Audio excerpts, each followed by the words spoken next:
بعثت عمومی کا آغاز آپ نے کیا کیا؟ یہ بھی صلح حدیبیہ کے فوراً بعد سن 6 ذی قعدہ صلح حدیبیہ ہے، سن 6 ہی کے آخر میں آپ نے بیرون عرب دعوت خطوط اور سفیروں کی ترسیل کا آغاز کر دیا۔ سن 6 کے آخر میں تو ذی قعدہ کے بعد ذی الحجہ ایک ہی مہینہ رہ گیا نا، تو اس میں تو صرف نجاشی کی طرف بھیجا گیا، چونکہ وہ جو ایمان لائے تھے نجاشی، حضرت نجاشی جن کا کہ تابعین میں شمار ہے، ان کا انتقال ہو گیا تھا۔ اب جو بھی تھا وہاں بادشاہ وہ عیسائی تھا، اس پہلا خط آپ نے اس کو بھیجا۔ پھر یکم محرم سن 7 سے آپ نے جو خطوط اور سفیر بھیجنے شروع کیے، تو نوٹ کرتے جائیے، قیصر روم ہرقلیس ہرقل اعظم دہیہ کلبی رضی اللہ تعالیٰ عنہ بھیجے گئے آپ کا نامہ مبارک لے کر۔ خسرو پرویز اس کی طرف عبداللہ ابن حذافہ سہمی رضی اللہ تعالیٰ عنہ یہ بھیجے گئے خط لے کر۔ مقوقس شاہ مصر، اصل میں شاہ کا لفظ اس کے لیے صحیح نہیں ہے، وہاں ایک مذہبی حکومت تھی عیسائیوں کی، اور پیٹریارک جو کہلاتا تھا عیسائیوں کا جو سب سے بڑا جو ہے سردار ہوتا تھا، وہ وہاں کا بادشاہ تھا۔ ان کی طرف حضرت حاتب ابن ابی بلتع، وہ جن سے غلطی ہو گئی تھی فتح مکہ سے پہلے کہ انہوں نے ایک خط لکھ دیا تھا اپنے عزیزوں کی جان بخشی کے خیال سے، اور وہ مکے والوں کو اطلاع دے دی تھی، حضور نے خفیہ رکھا ہوا تھا اپنے مکے کی طرف جانے کو، لیکن انہوں نے اطلاع دیتی تھی وہ، لیکن ان کے بارے میں آپ کو معلوم ہے حضور نے فرما دیا تھا کہ یہ جو حاتب ابن بلتع ہے یہ تو اصل میں صحابی ہے اور بدری ہے، لہذا اس کے اگلے پچھلے سارے گناہ اللہ پہلے معاف کر چکا ہے۔ شاہ عمان کی طرف بھیجے گئے عمرو بن العاص رضی اللہ تعالی عنہ۔ اچھا، اب جو خاص طور پر جہاں سے کہ اب کشمکش شروع ہوئی ہے وہ ہے کہ شام سے متصل جو قبائل تھے عیسائی تھے، تو عرب قبائل یہ عیسائی تھے، کیونکہ رومن امپائر کے تحت رہے تھے، اس کے تحت انہوں نے عیسائیت قبول کر لی تھی۔ وہاں ایک دعوتی وفد بھیجا گیا، چونکہ کوئی ایک بادشاہ نہیں تھا، مختلف قبائل تھے۔ 15 افراد جو ہیں اس میں شہید کر دیے گئے، صرف کعب بن عبیر غفاری بچ کر آئے ہیں وہاں سے، باقی وہ شہید کر دیے گئے۔ اب یہ چونکہ سلطنت روما کے تحت تھے، تو گویا کہ اب جو چھیڑ چھاڑ کا معاملہ شروع ہوا وہ سلطنت روما سے ہوا، اور یہ اس کو میں نے اپنے نوٹس میں لکھا، میں دیکھ رہا تھا کہ آئرنی آف دی فیٹ یہ ہے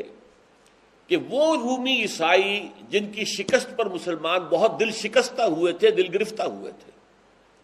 جبکہ ایرانیوں نے شکست فاش دی تھی ہرقلیس کو، اور جن کی فتح جب ہوئی ہے یوم بدر کے وقت ہی ہوئی ہے، تو مسلمانوں نے جشن منایا تھا، اس لیے کہ ظاہر بات ہے کہ ایرانی آتش پرست تھے، مشرکوں سے قرب رکھتے تھے، اور یہ عیسائی تھے حضرت عیسیٰ کے ماننے والے، تو مسلمانوں سے قرب رکھتے تھے۔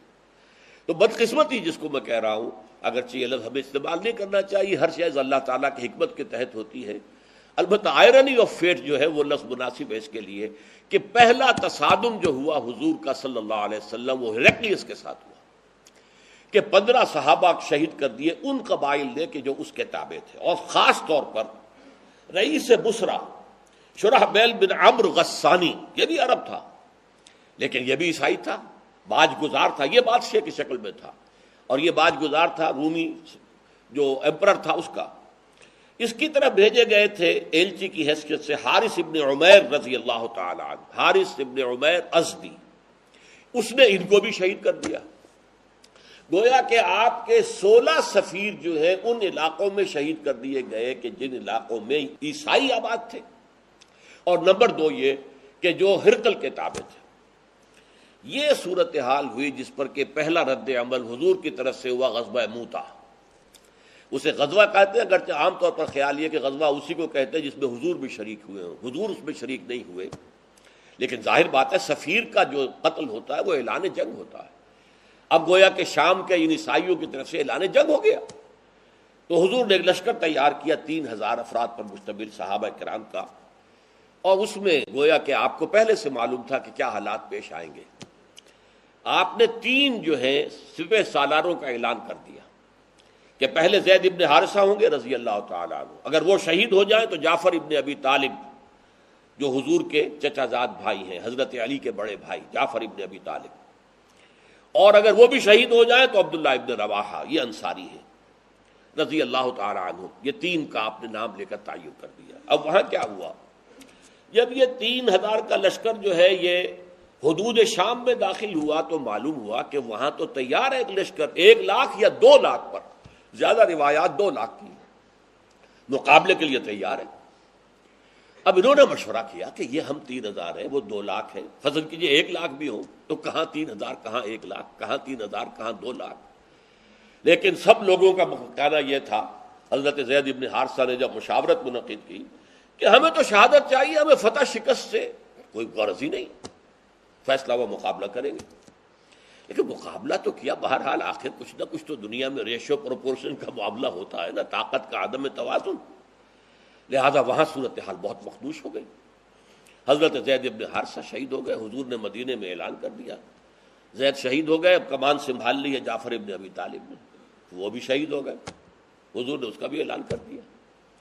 پھر اس کے بعد عبداللہ ابن رواحہ وہ بھی شہید ہو گئے، جن 3 کا نام حضور نے لیا تھا تینوں شہید ہو گئے۔ اب حضرت خالد ابن ولید نے، یہ میں کہنا بھول گیا کہ صلح حدیبیہ کے بعد جو اندرون ملک عرب حضور کی دعوتی سرگرمیاں ایک دم تیز ہو گئی تھی، اس کا نتیجہ یہ تھا کہ خالد ابن ولید جو غزوہ احد میں عارضی شکست کے ذمہ دار تھے، اور عمرو ابن العاص جو سفیر بن کر گئے تھے قریش کے اور گئے تھے نجاشی کے پاس کہ ہمارے بگوڑے یہ آ گئے ہیں مسلمان یہاں پر، یہ ہمارے غلام ہیں، انہیں واپس کرو، یہ دونوں ایمان لے آئے اسی دوران میں، فتح مکہ سے پہلے۔ اور حضور نے فرمایا صحابہ سے کہ مکے نے اپنے جگر گوشے تمہارے قدموں میں ڈال دیے ہیں، یعنی یہ کوئی معمولی آدمی نہیں ہے، خالد ابن ولید کوئی معمولی انسان نہیں ہے، عمرو ابن العاص کوئی معمولی آدمی نہیں ہے، مکے نے اپنے جگر گوشے جو ہے وہ تمہارے قدموں میں ڈال دیے۔ تو حضرت خالد ابن ولید رضی اللہ تعالی عنہ اب میدان میں آئے، انہوں نے خود کمان سنبھالی اور بڑی حکمت عملی سے لشکر کو بچا کر نکال کر لے آئے۔ اس میں صرف یہ ہے کہ 12 مسلمان شہید ہوئے، باقی لشکر بچ کر نکل آیا، یہ بہت بڑی کامیابی تھی۔ لیکن جب یہ لشکر واپس مدینے پہنچا، مدینے والوں نے مٹی پھینکنی شروع کر دی، بھگوڑے ہیں، یہ میدان سے بھاگ کر آئے ہیں۔ حضور نے فرمایا نہیں، یہ بھگوڑے نہیں ہیں، یہ تو آئے ہیں الی فئۃ، یہ اپنی بڑی جماعت کے پاس آئے ہیں تاکہ یہاں سے مزید کمک لے کر پھر جائیں۔ تو اس حوالے سے حضور نے فرمایا کہ نہیں، کو بھگوڑے مت کہو۔ تو یہ غزوہ مؤتہ ہوا، اگرچہ جرم کی سزا تو نہیں دی جا سکی، لیکن یہ بات کہ محمد رسول اللہ کے آدمی 3,000 ہو کر وہ 2,00,000 کے لشکر سے ٹکرا گئے، اس نے ایک بہت رعب قائم کر دیا پورے علاقے پر، ہلا دیا اس پورے علاقے کو کہ یہ طاقت کیسی ہے ان کے اندر۔ منحصر مرنے پہ ہو جس کی امید، نا امیدی ان کی دیکھا چاہیے، جس کی امید مرنے سے منسلک ہو جائے، مرنا سب سے بڑی کامیابی ہے، شہادت فی سبیل اللہ، تو اس کو کسی شے کا خوف ہوگا؟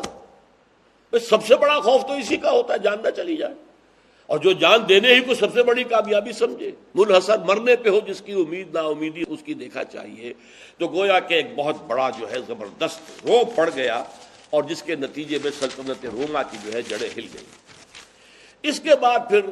ہرقل نے تیاری کی زور شور کے ساتھ، تو نپ دی ایول ان دی بڈ، یوں سمجھیے کہ اب یہ جو ہے ابھرتی ہوئی قوت جو آ رہی ہے جزیرہ نما عرب سے، اس کو ختم کرنے کے لیے اس نے اتنا بڑا لشکر تیار کیا کہ مدینے میں مسلسل حالت خوف طاری رہتی، ذرا سا پتہ کھڑکتا تھا، آ گئے رومی، آ گئے رومی، آ گئے رومی، آ گئے۔ رومیوں کے آنے کی یہ خوف جو ہے مسلمانوں پر وہاں تھا، مشرکین بھی تھے وہاں، وہ منافقین بھی موجود تھے۔ لیکن بہرحال نبی اکرم صلی اللہ علیہ وسلم نے 30,000 کا لشکر تیار کیا، آپ تبوک تک پہنچے، اور تبوک سرحد شام کے اوپر 30,000 کا لشکر لے کر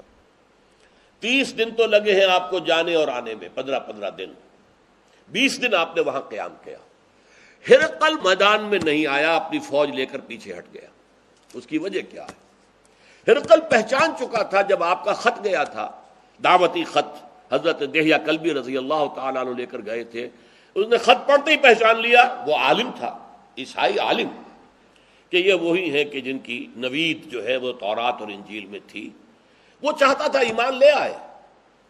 اور اس کا تفصیلی واقعہ آپ سیرت کی کتابوں میں پڑھیے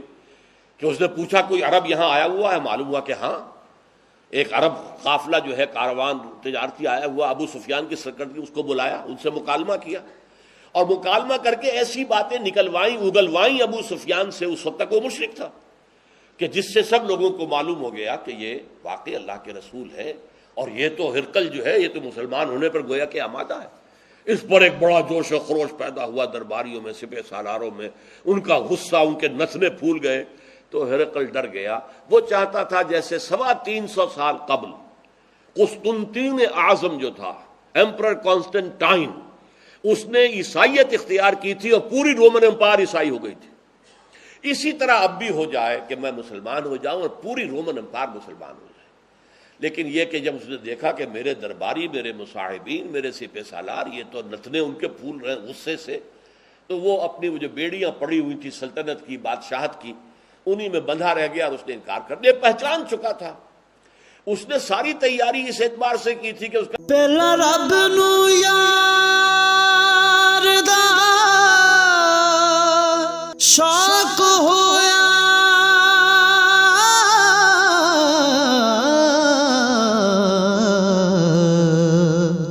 نبی پاک دا کرن جمال مائیں آیا وہی لے کے ہویا ترت حاضر، تے لیا یار نے یار نو پھال مائیں. خیال تھا کہ جیسے غزوہ موتا میں حضور نہیں آئے تھے، مسلمانوں کا لشکر تھا، اس طرح شاید اب بھی محمد نہ آئے صلی اللہ علیہ وسلم. جب اس نے دیکھا محمد خود آئے ہیں صلی اللہ علیہ وسلم، اس کو پہچان چکا تھا کہ یہ اللہ کے رسول ہیں، لہذا وہ پیچھے ہٹنے میں عافیت سمجھی. چونکہ یہ ایک بڑا محاورہ ہے غالباً انجیل کے اندر ہے کہ وہ جیسے کہ چھری اگر تربوز یا خربوزے پہ پڑتی ہے تب بھی خربوزہ کٹتا ہے، اور اگر خربوزہ چھری پر گرے گا تب بھی خربوزہ ہی کٹے گا. اس طریقے سے چھری کا تو نقصان نہیں ہوگا، اللہ کا رسول جس سے ٹکرائے اس کے لیے شکست لازم ہے. اس لیے وہ پیچھے ہٹ گیا. حضور وہاں 20 دن قیام کر کے واپس تشریف لے آئے.